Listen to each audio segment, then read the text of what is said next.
Hey guys, this is Callan LF, and I'm doing a test for a new potential series, maybe, of just little easy things I can shoot out. I was just going to mess around and make some little models while I talk about a topic. And yeah, I don't have like a particularly good bionicle topic, even though I'm building with bionicles. So I'm just going to do something else that's on my mind, because chances are these are probably going to be kind of personalized, and towards the end of it, I'm going to call someone on Skype and ask their opinion on the whole ordeal, or whatever, or Okay, so today, this is going to be fun, seeing if I can multitask and talk about the topic. Doing a great job so far.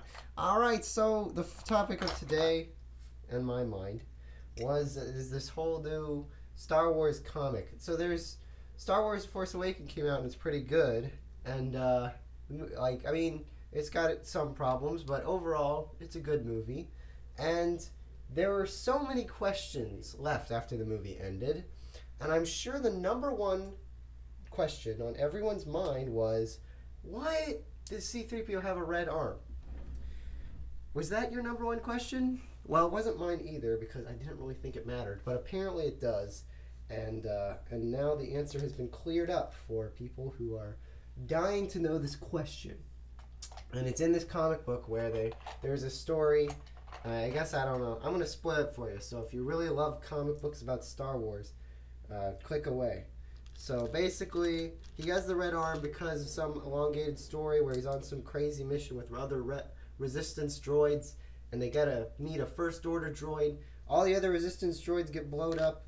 And then he's with just the First Order droid, and he convinces the C-3PO convinces the First Order droid to be good, and then he, like, through some circumstances that I don't even know because I don't care, the First Order droid blows up, and in his honor, C-3PO puts on the red arm because somewhere along the way he lost his other gold arm anyway. So he wears the red arm as like a replacement. So that's all fine and dandy. But the question is, I saw posts in response to this, and a lot of the posts were saying stuff like, it would have taken 2 minutes to explain this in the movie, because it just shows how much of a lousy storyteller J.J. Abrams is. And I would like to talk about my problems with this. I have two problems with this comic kind of idea in general. First one is, that's really dumb that anyone should think that this kind of story should be told in the movie, because C-3PO's importance to the Star Wars movies wore out way long time ago. He wasn't even all that helpful in episode 5, or technically episode 2, Empire Strikes Back, you know what I mean? So he's basically just the comic relief in that movie, and the only other purpose he serves is he gets blown up by stormtroopers, and there's mystery around that. That's pretty much it. That's all he does in that movie. He does practically nothing in Jedi except they use him as the god thing, because that's kind of like, oh no, the Wookiee, not the Wookiees, because that would be cooler. The Ewoks worship him, and so they mess around with that. And so there's that.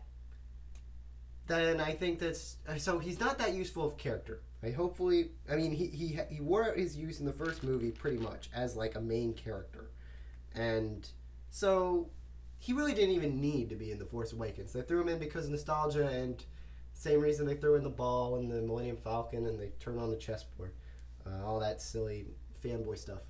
So he's in there for that reason, and he's basically just tells a couple jokes in the movie. And anyone thinking that he's that important, that he needs to tell his story, any more than that comment of, you don't recognize me because of the red arm, that's ridiculous.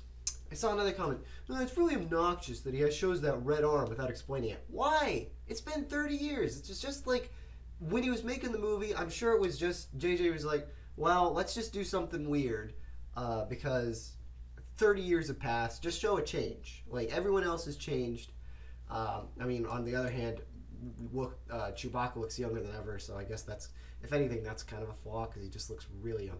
But that's just my personal opinion anyway. C-3PO thought he did the red arm. Honestly, I thought he did the red arm thing as like kind of a gag because C-3PO always had the silver leg in the first movies, and no one, like, people didn't really notice that much, but he does have a silver leg.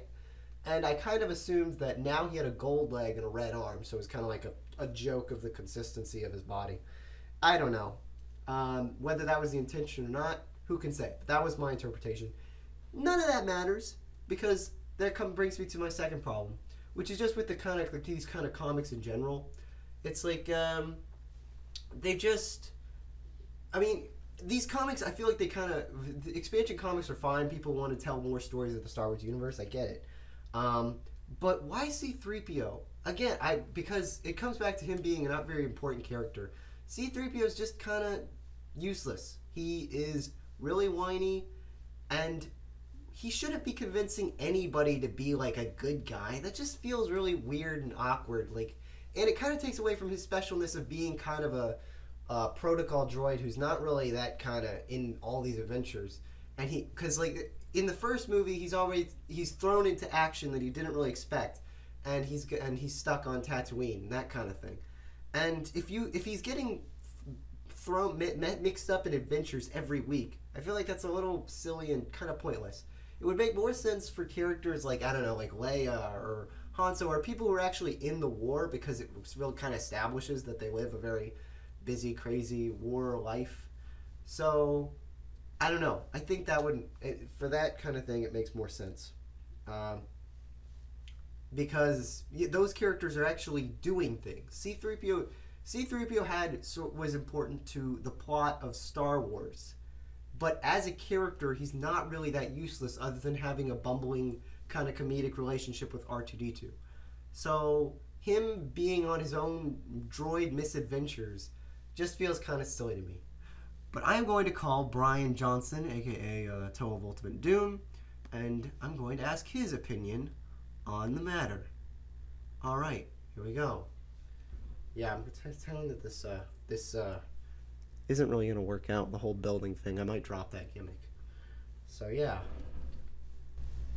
Hello, Brian. How's it going? Hello, Callan. How's it going? It's going okay. So, my topic for this first video, which is really kind of random, is thoughts on the C-3PO comic book, and why I think it's a little weird that, two reasons. One, the first reason is that I think it's weird that a character is kind of useless as C-3PO is getting thrown into crazy resistance missions and has like a whole comic where he sort of convinces another droid to a resistance droid to be a good guy. And two, just that it's kind of pointless. I don't know, like some people actually got mad that he didn't address that in the movie. J.J. Abrams didn't address that in the movie.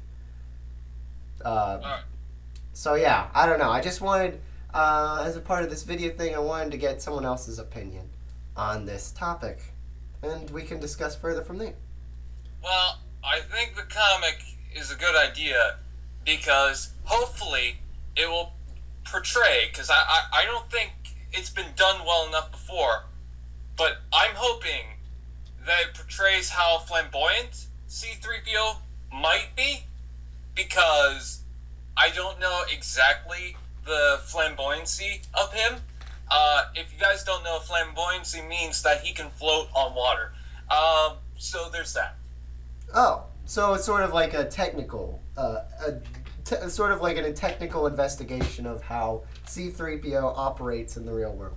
Yes, and it would be technical because he is a robot. Right. My problem is that it feels, I haven't read the comic, so maybe it's really unjust. Me neither. I have no idea what we're talking about exactly, but I'm trying. No, I appreciate that. My main complaint is that some people actually think it's obnoxious that, or actually annoyed and like, oh, J.J. Abrams is so terrible. He didn't address C-3PO's red arm issue, because that's the main thing that people are talking about with this comic. It's the fact that, oh, C-3PO got his red arm from a resistance droid who he convinced to be a good guy, basically. Which I think is kind of silly. I mean, I just don't think that C-3PO is really in the position to be convincing people to be a good guy. Well, the thing I like about C-3PO is they're putting him in a position that is not regular to what he's doing, like something that he's uncomfortable with. Which, if you constantly watch a character long enough to where he's in the same situation, it kind of gets a little tiring. Like Optimus Prime from Transformers. I'm sorry, I'm kind of getting bored of that character by now.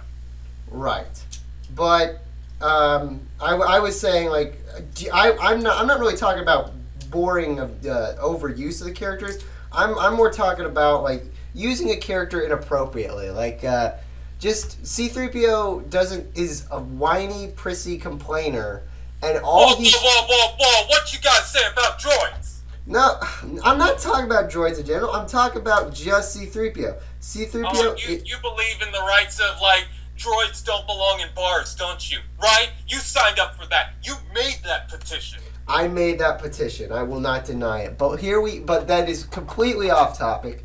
What is on topic is the fact droids have rights too. Droids have rights too. Thank you for killing your microphone. Anyway, okay, back to the question at hand.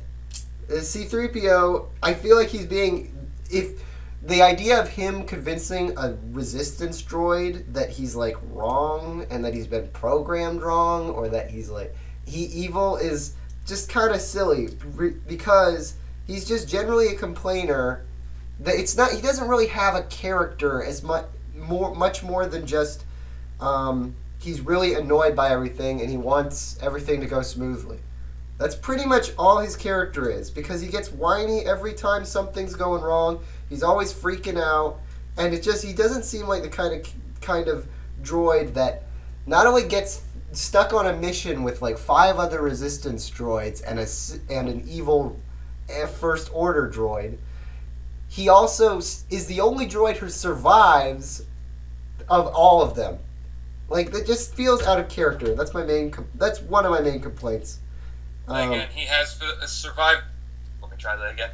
Then again, I'll say that one more time. Then again, he has survived the prequels, and that's really difficult. So, I guess, but even in the prequels, I will give him that he's not like, okay, introduction being created by Anakin, terrible idea. But actually, I lied. He's terribly used in all prequels except for the third one, because he's not in the third one at all. And in the second one, he's also running around being switched with the droid heads, which is silly. So I guess that's a fair assessment that he survived. But I don't care. In my head canon, the prequels didn't happen. So, I don't know. What are the prequels? Prequels are movies that are kind of bad. Ian McGregor who? Ian McGregor is voice actor for Ian Obi-Wan. McGregor who? Moving on, next question. That's it. That's this discussion of this whole video. Oh. Ian McGregor who? Yeah. What? What? Colin, let me ask you a question now. Let me turn the tables once more.